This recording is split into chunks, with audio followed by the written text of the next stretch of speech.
Numbers 16. Now Korah, son of Izhar, son of Kohath, son of Levi, with Dathan and Abiram, sons of Eliab, and On, son of Pelah, sons of Reuben, took 250 prominent Israelite men who were leaders of the community and representatives in the assembly, and they rebelled against Moses. They came together against Moses and Aaron and told them, "You have gone too far. Everyone in the entire community is holy, and the Lord is among them. Why then do you exalt yourselves above the Lord's assembly?" When Moses heard this, he fell face down. Then he said to Korah and all his followers, "Tomorrow morning the Lord will reveal who belongs to him, who is set apart, and the one he will let come near him.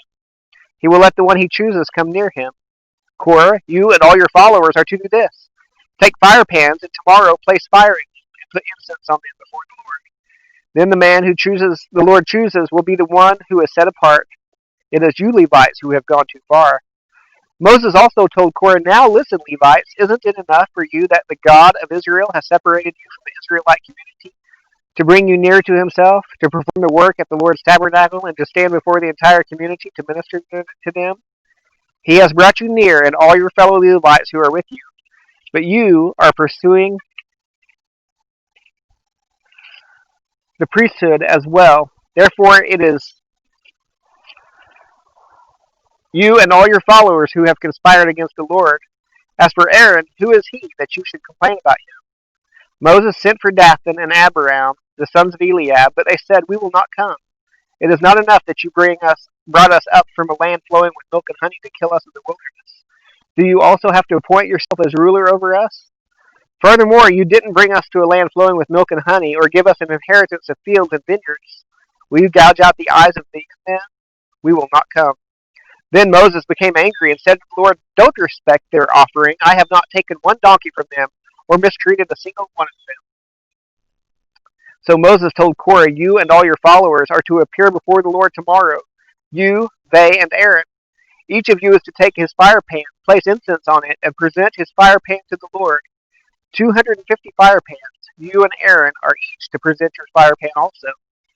Each man took his fire pan, placed fire in it, put incense on it, and stood at the entrance to the tent of meeting, along with Moses and Aaron. After Korah assembled the whole community against them at the entrance to the tent of meeting, the glory of the Lord appeared to the whole community. The Lord spoke to Moses and Aaron, "Separate yourselves from this community, so I may consume them instantly."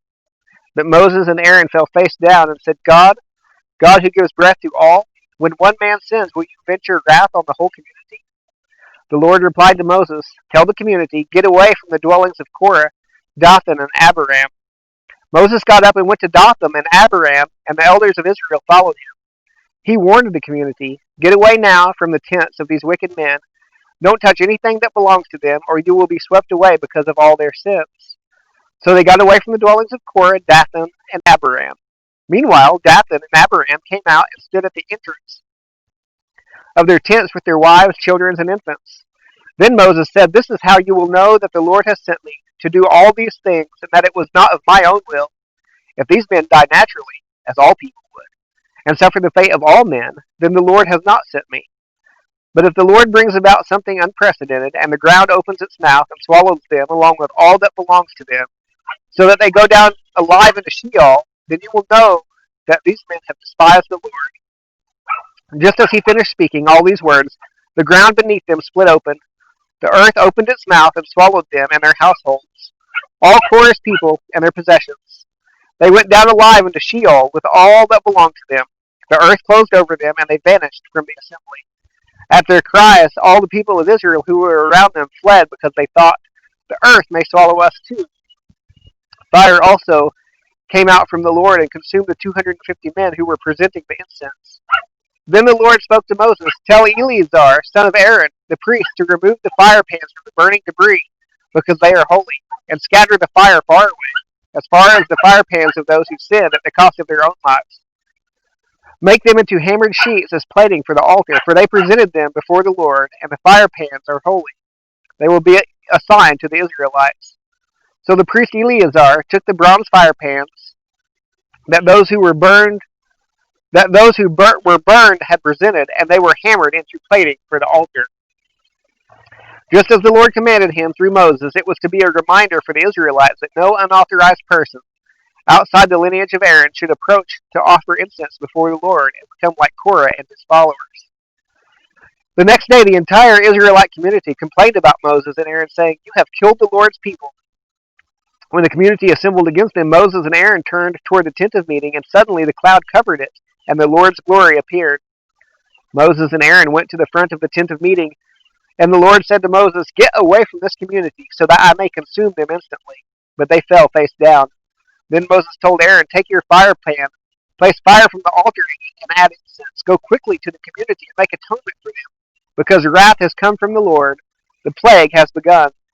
So Aaron took his fire pan, as Moses had ordered, ran into the middle of the assembly, and saw that the plague had begun among the people.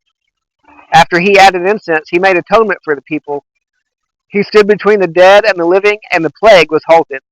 But those who died from the plague numbered 14,700, in addition to those who died because of the Korah incidents. Aaron then returned to Moses at the entrance to the tent of meeting, since the plague had been halted.